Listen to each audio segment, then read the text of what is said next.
Dating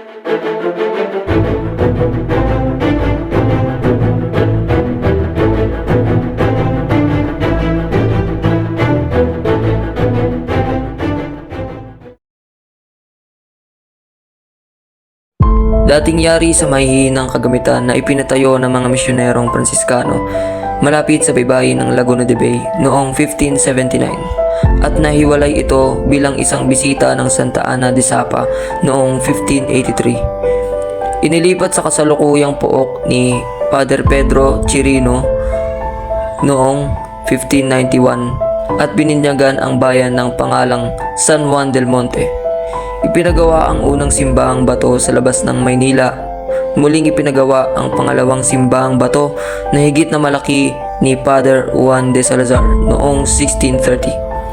Nasira ang bubungan ng malakas na bagyo noong 1632 at ipinaayos sa pamamahala ng mga sekular noong 1768 at sa mga Agustinong Recoletos noong 1864. Muling nasunog noong digmaang Pilipino at Amerikano noong 1899 at pinalaki para matugunan ang lumalaking populasyon noong mga unang taon ng 1970s. Malapit naman dito ang mga lumang kampana. Una na rito ang Kampana de Santiago Apostol na ipinagawa noong taong 1880 sa utos ni Fray Serafin Teren ng Pandakan, Manila. At makikita sa katawan ng kampana ang marahas na kasaysayan, kabilang dito ang digmaang Pilipino-Amerikano noong 1899 at ikalawang digmaang pandaigdig noong 1939 to 1945. Ibinabasa ang kampanaryo ito noong Pebrero ng taong 2019 at inilipat sa kasalukuyang kinaglalagyan nito na sa Taytay Church noong Setyembre 2019. Ikalawa ang Kampana de Santo Cristo del Tesoro. Ito ang pinakamalaki at pinakamatandang kampana sa parokya ni San Juan Bautista na ipinagawa noong taong 1876. Sunod ay ang Kampana de Nuestra Señora de Dolores at Santa Ana. Pinagawa naman ito noong Disyembre 9, 1925 sa utos ng kura paroko ng parokya ng San Juan Bautista na si Padre Lupo Dumandan. Ang huli ay ang Kampana de San Juan Bautista na ipinagawa noong Agosto 30, 1926. Sa ilalim ng kura paroko na si Padre Dumandan, makikita sa katawan ng kampanang ito ang marahas na kasaysayan, kabilang ang digmaang pandaigdig. Ang Basilica Minor ng St. John the Baptist o kilala bilang Simbahan ng Taytay ay isa sa mga sikat na landmark ng Taytay.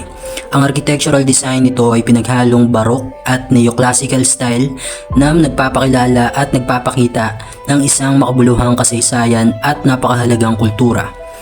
Ang harapan ng basilika ay nahahati sa tatlo.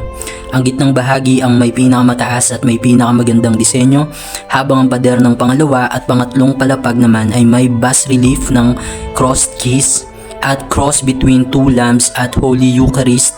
Ang Holy Cross ang nasa pinakaibabaw ng triangular pediments at ang outline naman nito ay may disenyo na mga dentils. Ang apat na palapag naman ng bell tower sa kanang bahagi ng basilika ay may semi-circular arch windows at may bubong na hugis pyramid. Sa kabilang bahagi naman ang harapan ng basilika ay makikita natin ang malaking estatwa ng ating patron na si San Juan Bautista. Sa pagpasok pa lang ng simbahan ay bubungad na ang malawak na central nave na umaabot sa main altar. Mayroon din itong mataas na siling at hugis arkong bintana na sa tuwing tinatamaan ng liwanag ay agad na pumupukaw ng pansin na bumabagay sa disenyo at estilo ng simbahan.